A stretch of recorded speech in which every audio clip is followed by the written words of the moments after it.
day 5 of the Blossom Sketchbook Challenge. Today we're going to be working with Maggie May, and you can view that in the link below in the description.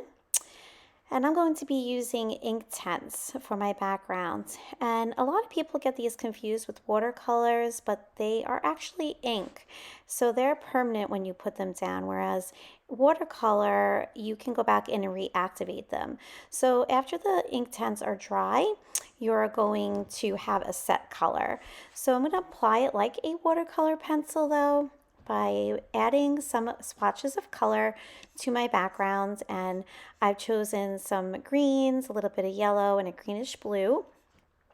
And I'm holding it on the side just to cover some more surface area as I am applying my colors.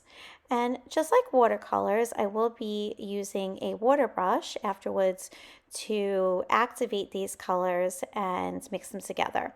And they're quite lovely because the colors are really so rich and vibrant. You can get really bright colors from this. So here's my water brush. Today I'm choosing to use one that is filled with water, and I'm going to squeeze out a little bit of water right onto the page and just start to brush it around, and you can see how bright these are. And I don't always like the texture of these brushes, so I am picking up one that has a little bit of a softer brush, softer hairs to it, and I'm going to use this in combination. And I'm going to mix all these colors together. I'm not worrying about a clean border, but maybe you want one, or maybe you want to use the entire page. That's up to you. So I'm waiting for that to dry, and I'm going to go in and I'm going to mark off some of these references so I can go back later on and take a look at what I used.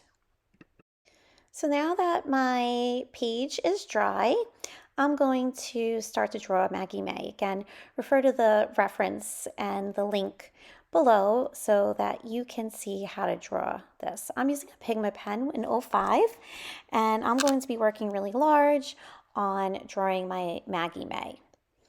And you can go in and add as many petals as you would like with this. I like working with a little bit of a thicker Pigma pen just so I have a slightly bolder line and you can see it better. Also because this paper has a little bit of texture to it, and I find it not as conducive to be using a thinner pen. It just feels awkward and too bumpy to me. So a little bit of a wider point I do like better. And for this paper, I'm preferring the 05 over a PN.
So there's my completed Maggie May, and I made it extend out to the edge of my colored area.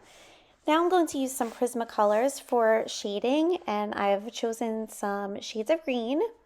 And I suggest that you choose a little bit of a darker color than what you have there on your paper already in the same color scheme. So I have green back there, so I'm choosing a green that's a little bit larger, a little bit darker.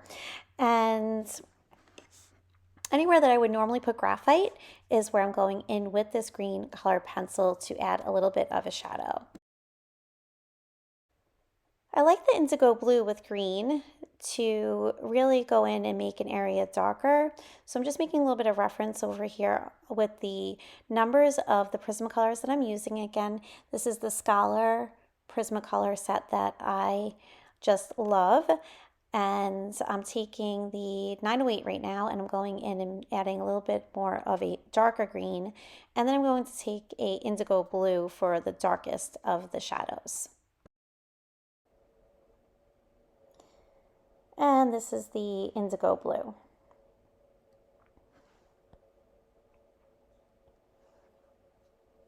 So now I'm going to take the white color pencil and I'm going to add some highlights. I'm pressing down pretty firmly with this to have really nice brightness to the different petals, and it covers on the inktense quite lovely. So don't be scared to press down, really bring up those rich highlights to your paper.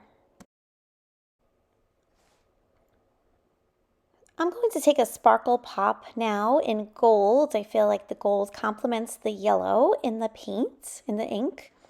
And I'm going to add a little bit of this gold sparkly sparkle pop into this aura.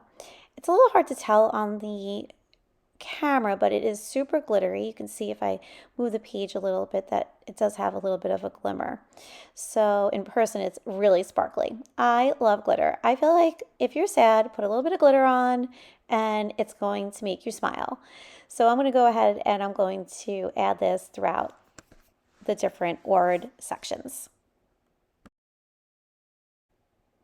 All right, so I'm going to add this to my reference page as well. My gold sparkle pop.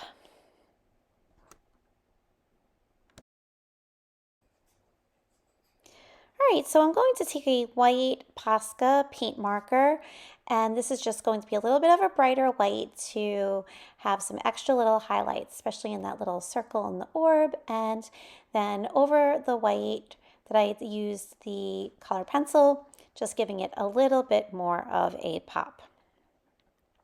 All right, I really hope you enjoyed day 5. I hope you're finding some zenful time for yourself. Today is a stressful day for most people, so try to escape, and I hope you have a great time creating, and I look forward to seeing you back here tomorrow.